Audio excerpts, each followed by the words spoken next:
Gaza पर final attack में देरी क्यों?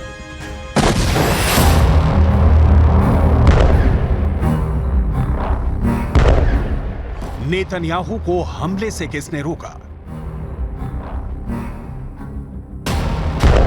जमीनी अटैक पर बाइडेन ने लगाया ब्रेक।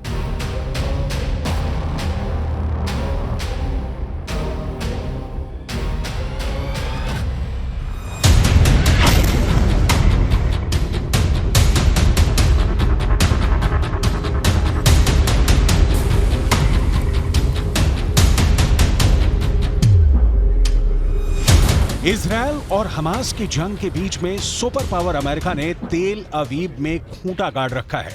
जंग शुरू होने के बाद अमेरिका के विदेश मंत्री दूसरी बार इजरायल पहुंचे हैं। वो खाड़ी देशों की यात्रा करने के बाद इजरायल पहुंचे हैं, यानी युद्ध रोकने के लिए कूटनीतिक रास्ता तैयार करने की कोशिश में है। एंटनी ब्लिंकन और अमेरिका की यही कोशिश है कि ये जंग अब आगे ना बढ़े और किसी तरह से इजरायल और हमास में समझौता हो जाए। लेकिन लगता नहीं कि इजरायल के प्रधानमंत्री बेंजामिन नेतन्याहू ब्लिंकन के कहने पर रुकने वाले हैं और यही वजह है कि आनन फानन में अमेरिका के राष्ट्रपति ने तेल अवीव पहुंचने का कार्यक्रम रख लिया। ब्लिंकन की कोशिशें नाकाम हो रही हैं, तो नेतन्याहू को रोकने के लिए जो बाइडेन को जंग के बीच में इजरायल पहुंचने की योजना बनानी पड़ी। अमेरिका के लिए इस समय सबसे जरूरी है हमास के पास बंधक बनाए गए अमेरिकियों और विदेशियों को सुरक्षित बाहर निकालना।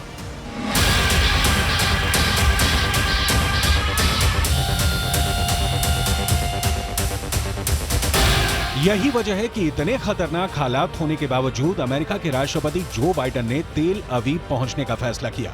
बाइडेन उस इलाके में दाखिल होने वाले हैं जहां पर हर रोज रॉकेट से अटैक हो रहे हैं, जहां पर ब्लिंकन को भी बम शेल्टर में घुसकर अपनी जान बचानी पड़ी, जहां हमास की मिसाइल आसमान में लगातार पहुंच रही है।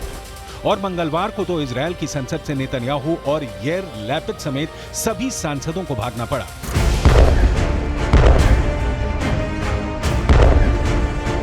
जाहिर है हालात बहुत ही नाजुक हैं, बहुत ही खतरनाक हैं और इन सबके बीच जो बाइडेन तेल अवीव की यात्रा पर आ रहे हैं। मकसद क्या है?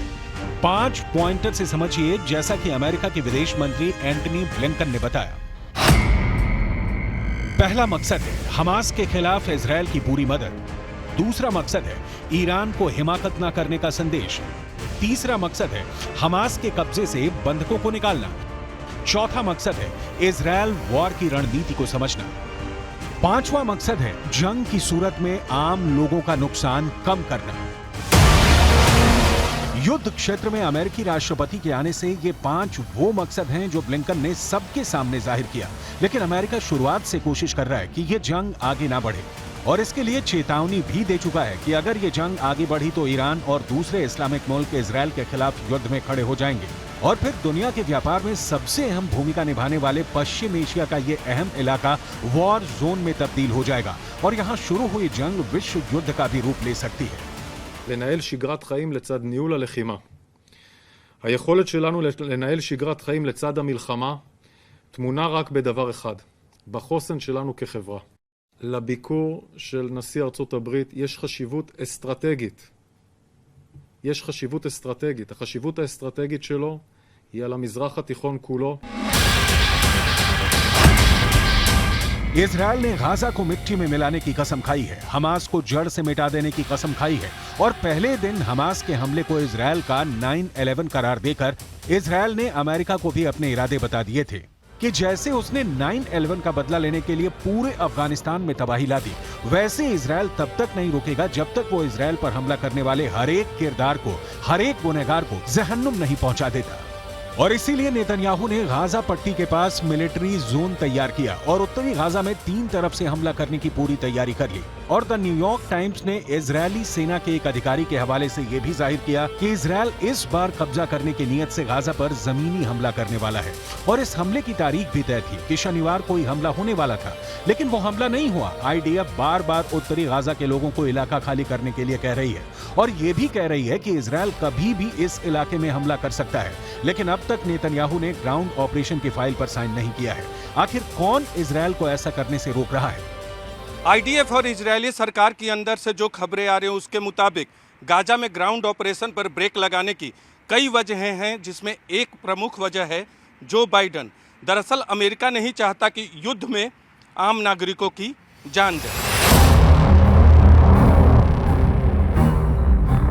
गाजा में हवाई हमले जारी है और इसमें आम लोगों की जान भी जा रही है। इसकी वजह से अमेरिका पर अंतर्राष्ट्रीय दबाव है और वो दबाव शिफ्ट हो रहा है इजरायल पर, जो हमास को मिट्टी में मिलाने के लिए आमादा है। और अमेरिकी विदेश मंत्री एंटनी ब्लिंकन के साथ बैठक करने के बाद भी नेतन्याहू ने अपनी ये कसम इजरायल की संसद में एक बार फिर दोहराई। जाहिर है कि अमेरिका के दबाव ने फिलहाल तो इजरायल को गाजा में ग्राउंड ऑपरेशन करने से रोक रखा है, लेकिन सवाल है कब तक? कम से कम तब तक तो नेतन्याहू रुके रहेंगे जब तक बाइडन अपनी इजरायल यात्रा समाप्त नहीं कर लेते।